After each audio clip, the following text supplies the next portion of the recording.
বন্ধুরা, আশা করি তোমরা সবাই ভালো আছো। তো আমার চ্যানেলে তোমাদের সবাইকে স্বাগতম। আজ আমরা মূলত যে বিষয় নিয়ে আলোচনা করতে বসেছি, উচ্চ মাধ্যমিক ভূগোল। তো আজ আমরা কি জানবো যে ভূগোলের মধ্যে আমাদের কি কি বিষয়গুলো রয়েছে, কোন কোন চ্যাপ্টার রয়েছে, কোন কোন চ্যাপ্টারের থেকে কি মার্কস আসে এবং কোন কোন চ্যাপ্টারের মূল আলোচ্য বিষয়গুলো কি, একদম অতি সংক্ষেপে, এবং অন্যান্য যে যাবতীয় সামগ্রিক আলোচনা। একদম এক কথায় যদি বলতে হয়, আজকের আলোচনা হচ্ছে সামগ্রিক উচ্চ মাধ্যমিক ভূগোল পরিচিতি। অর্থাৎ আমরা আজকের ক্লাসটা যদি সম্পূর্ণ সঠিকভাবে কমপ্লিটলি করতে পারি, তাহলে ভূগোল সম্পর্কে একটা নর্মাল নলেজ কিন্তু আমাদের হয়ে যাবে। আমাদের কি পড়তে হবে, কিভাবে পড়তে হবে, তার সম্পর্কে একটা যাবতীয় তথ্য এবং যে বিষয় সেটা কিন্তু আমরা জানতে পারবো। তো যাই হোক, শুরু করি। একদম অ্যাট ফার্স্ট আসি। তোমরা অনেকেই 11 থেকে 12-এ উঠবে কিছুদিনের মধ্যে, বা উঠে গেছো, প্রত্যেকের জন্যই, বা যারা ভবিষ্যতে ভাবছো যে জিওগ্রাফিতে আমরা হাই সেকেন্ডারি পড়বো, প্রত্যেকের জন্যই কিন্তু আজকের আলোচনাটা। তো আমাদের হাই সেকেন্ডারিতে জিওগ্রাফির দুটো উদ্দেশ্য। একটা হচ্ছে আমাদের ভালোভাবে শিখতে হবে, আর অনেক ছেলে মেয়ের টার্গেট কিন্তু রয়েছে যে আমাদের জিওগ্রাফিতে ভবিষ্যতে অনার্স পড়তে হবে, বা ভবিষ্যতে জিওগ্রাফিকে নিয়ে আরো এগিয়ে যেতে হবে।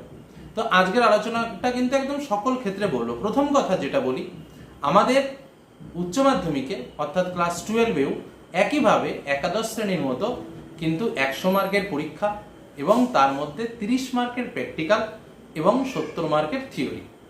ঠিক আছে, থিওরি এবং প্র্যাকটিক্যাল দুটো কিন্তু আলাদা পার্ট। প্র্যাকটিক্যাল সাধারণভাবে স্কুলে হয়, প্রশ্ন কোনো কোনো বছর সংসদ থেকে আসে, কোনো কোনো বছর, বিশেষ করে করোনা প্যান্ডেমিকের যে সময়গুলো গেল, এই সময়ে স্কুল থেকে প্রশ্ন করা হয়েছে। তো যাই হোক, এইভাবে আমাদের পরীক্ষা হয়। 12-এর প্র্যাকটিক্যালের জন্য আমাদের যেটা করতে হয়, একটা প্রজেক্ট ওয়ার্ক কিন্তু 12-এর প্র্যাকটিক্যালের জন্য আমাদের করতে হয়, এবং একটা প্র্যাকটিক্যাল খাতা। অর্থাৎ প্র্যাকটিক্যালের পার্টের দুটো অংশ থাকে, একটা প্রজেক্ট খাতা করতে হয়, আর একটা হচ্ছে প্র্যাকটিক্যাল খাতা।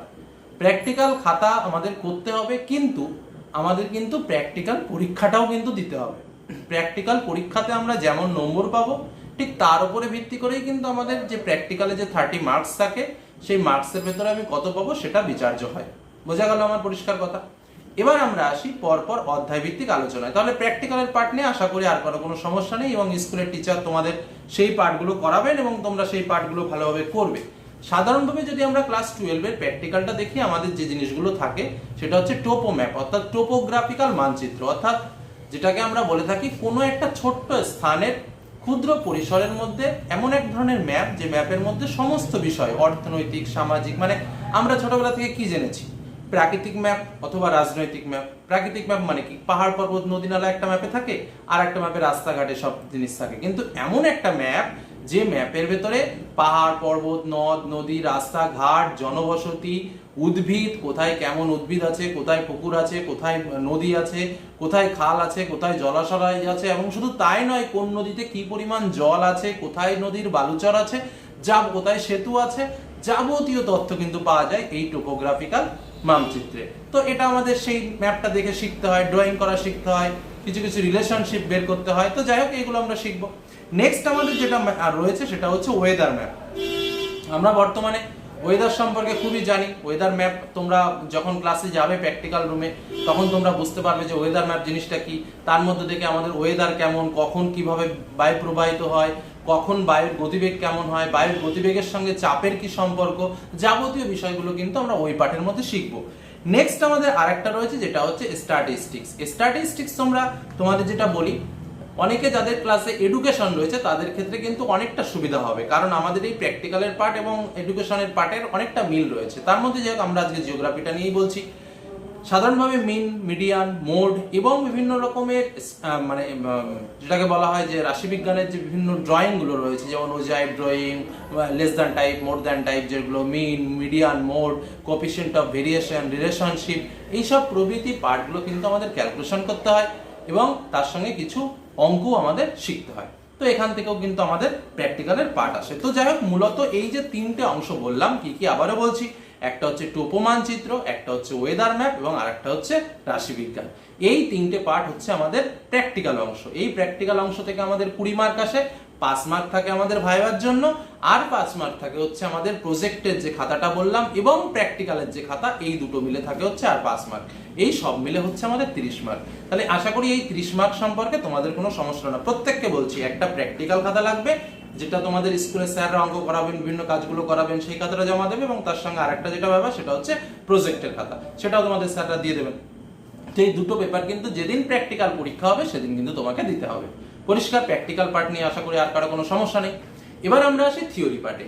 দেখো থিওরি পার্টে আমাদের, আমি বললাম যে আমাদের 35 মার্কের যেটা বড় কোশ্চেন আসে 70 মার্কের পরীক্ষায় থিওরি পার্টে। 70 মার্কের মধ্যে 35 মার্কের আমাদের ব্রড টাইপের কোশ্চেন আসে, আর 35 মার্ক আমাদের এমসিকিউ টাইপের কোশ্চেন আসে। বোঝা গেল কি বললাম? এবার আসি আমাদের কোন কোন চ্যাপ্টার রয়েছে এবং চ্যাপ্টার থেকে কেমন কি আসবে। দেখো আমি পরপর তোমাদের আলোচনার সুবিধার্থে বিষয়গুলো আলোচনা করছি। প্রথম যে অংশটি রয়েছে সেটা হলো geomorphic process works of ground water and associated landform. মানে কি, বহির্জাত প্রক্রিয়া ও তাদের দ্বারা সৃষ্ট ভূমিরূপ, এবং তার সঙ্গে আরেকটা যেটা রয়েছে ওয়ার্কস অফ গ্রাউন্ড ওয়াটার, অর্থাৎ গ্রাউন্ড ওয়াটার বা ভৌম জলের কার্যকারিতা কি। এই হলো আমাদের ফার্স্ট যে অংশটা রয়েছে। এবার কথা হচ্ছে যে এখান থেকে আমাদের কেমন মার্কের প্রশ্ন আসে। স্বাভাবিকভাবে যেটা নিয়ম, এখান থেকে আমাদের দুটো এমসিকিউ, একটা এসএকিউ টাইপের প্রশ্ন আসবে। কিন্তু আমাদের মোট যে ব্যাপার রয়েছে, দেখো আমি তোমাদের পরপর বলছি। এই যে অংশ, প্রথম আমরা চ্যাপ্টার ভিত্তিক আলোচনা করি, এই অংশে আমরা কি শিখবো? প্রথম যেটা রয়েছে আমাদের, আমরা ক্লাস 10-এ একটা পার্ট পড়ে এসেছিলাম, তোমাদের অনেকেরই হয়তো মনে আছে, আরোহণ অবরোহণ পর্যায়ন।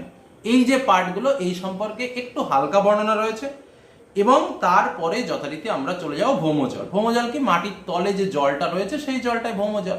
এবার আমরা কি পড়বো? তাহলে এই জলটা কোথায় আছে, কোন লেভেলে দাঁড়িয়ে আছে, কতদূর পর্যন্ত উঠে আসতে পারে, কোথায় জমা হয়, বা শিলার মধ্যে কোথায় জমা হয়, এই যে যাবতীয় বিষয়, তার উৎসগুলো কি, এই যে ভৌমজলটা আসে সেটা কোথা থেকে আসে, এই যে সামগ্রিক আলোচনা, সেই সামগ্রিক আলোচনা কিন্তু এই পাঠে রয়েছে। তোমাদের আলোচনার সুবিধার্থে বা তোমাদের সুবিধার্থে একটা বিষয় শেয়ার করছি। Geography question and answer channel, তোমরা চলে যাবে প্লে লিস্টে গিয়ে সেখানে দেখবে ক্লাস 12 লাইভ ক্লাস জিওগ্রাফি বলে একটা ফোল্ডার করা রয়েছে, লাইভ ক্লাস জিওগ্রাফি। সেখানে দেখবে প্রত্যেকটা পার্ট পর করে আলোচনা করা রয়েছে, ডিটেলস একদম ক্লাস নেওয়া রয়েছে। তোমরা পারলে একটু সময় করে ওই ক্লাসগুলো একটু দেখো। একদম প্রাকৃতিক অংশ যে কটা রয়েছে প্রত্যেকটা অংশের পরপর ক্লাস করা রয়েছে। ওই ক্লাসগুলো যদি তুমি একটু ভালোভাবে নজর দিয়ে যদি ক্লাসগুলো করতে পারো, আমি এই ভিডিও ডেসক্রিপশন বক্সে লিঙ্কটা দিয়ে দেবো, তাহলে দেখবে যে বিষয়গুলো একদম তোমার ইজি হয়ে যাবে। এটুকু বলতে পারি যে টিউশনই পড়া লাগবে না তোমার এক্সট্রা, তুমি যদি ওই বিষয়গুলো একটু ভালোভাবে দেখতে পারো। ঠিক আছে, যাই পরে আমরা আরো আলোচনা করবো এই বিষয়ে। আচ্ছা, তো এই বিষয়গুলো যাবে শিখবো আমরা। তার সঙ্গে আরো একটা বিষয় শিখবো কি, যে না, কাস্ট অঞ্চল। কাস্ট অঞ্চলটা কি? চুনাপাথর যুক্ত অঞ্চল। সেটা একটা আলাদা ভূমিরূপ তৈরি করে ভৌমজলের সংস্পর্শে এসে উভলা, পলজি, সিঙ্কহোল, সোয়ালহোল, স্টালাকটাইট, স্টালাগমাইট, হেলিকমাইট, পিলার, গ্লোবিউলাইট, তো এরকম একটা স্ট্রাকচার আছে। সেই যাবতীয় বিষয়গুলো সম্পর্কে আমরা জানবো, অর্থাৎ কাস্ট অঞ্চল। নেক্সট আমাদের যেটা রয়েছে সেটা হচ্ছে Marina process and associated landform. Marina process মানে কি?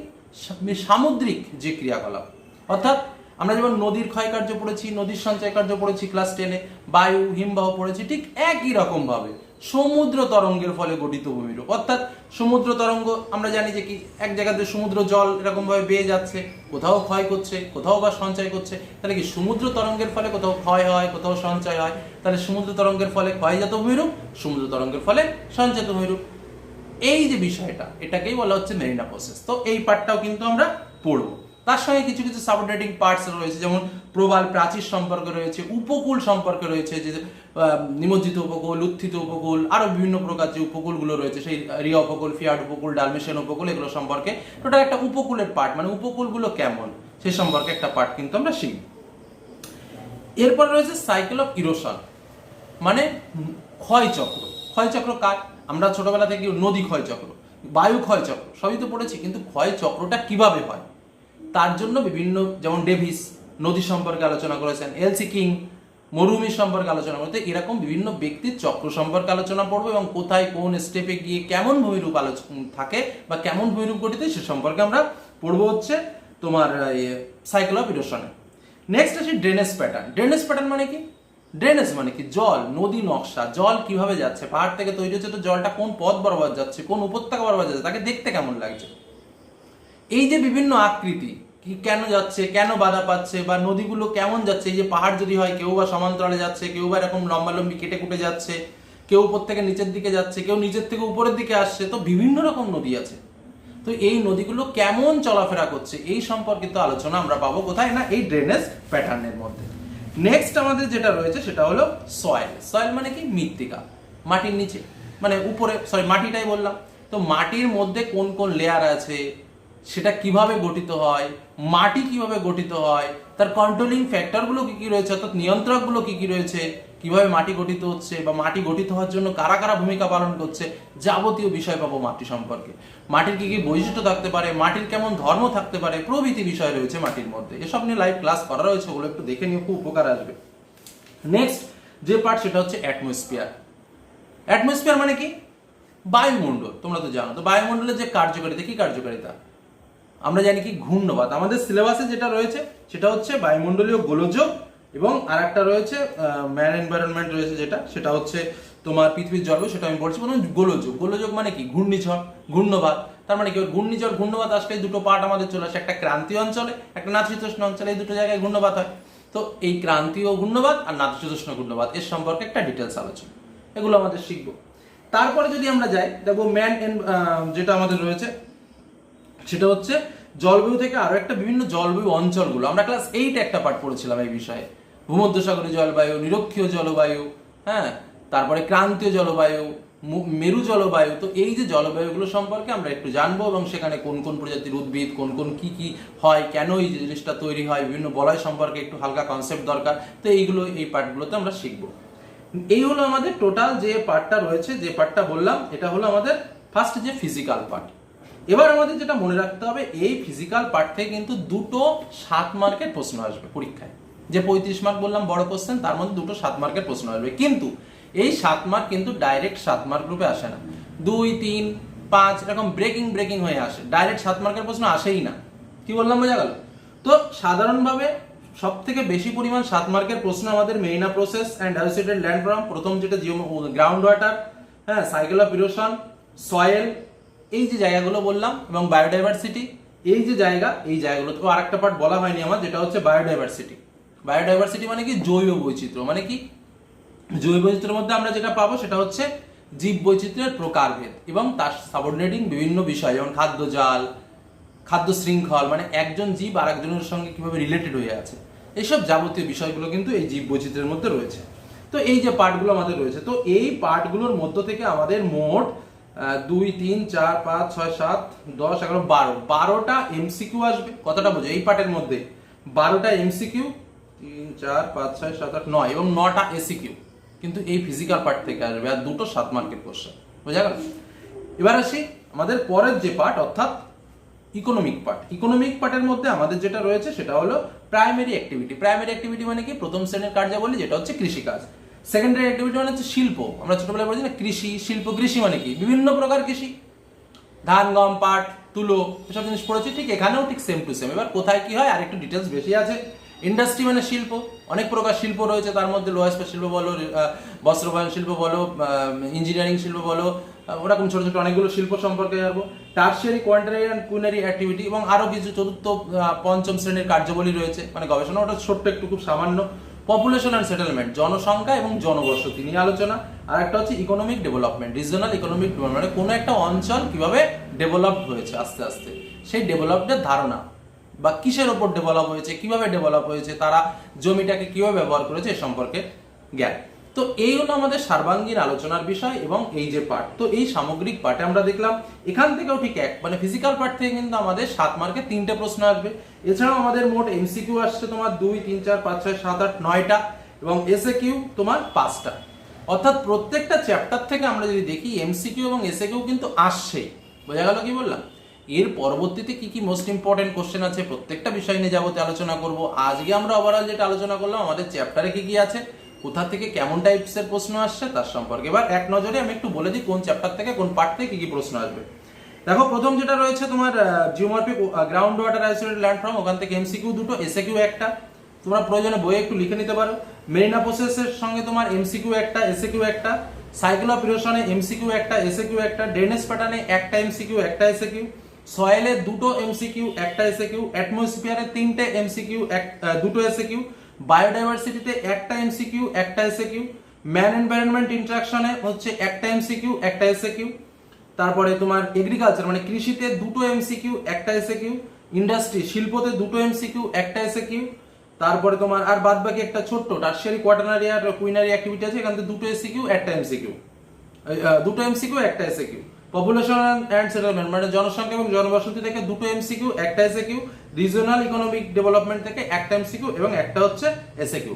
তবে একটা গুরুতর কথা বলে রাখি, পরীক্ষাতে আমাদের যে এমসিকিউ পার্ট আসে অর্থাৎ 21টা, মনে রাখবে সেই 21টাতে কিন্তু কোনো অর থাকে না, অর্থাৎ যে কটা আসবে আমায় কিন্তু সে কটাই করতে হবে। বোঝা গেল? এই হলো মোটামুটি সার্বাঙ্গীন আলোচনা, এই হলো জিওগ্রাফি সম্পর্কে একটা যাবতীয় আলোচনা। তো তোমাদের প্রত্যেককে বলবো চ্যানেলে যাও, প্রত্যেকটা অধ্যায় ভিত্তিক আলোচনা করা রয়েছে, সেগুলো একটু ভালো করে দেখো। আরো ডিটেলস যদি কোনো কিছুর প্রয়োজন হয় চ্যানেলে কমেন্ট বক্সে লেখো। এই চ্যানেলে পড়াশোনা হয়, এটুকু মাথায় রেখো। আজকের মতো এখানে শেষ করছি। ভালো থেকো, সুস্থ থেকো, ধন্যবাদ।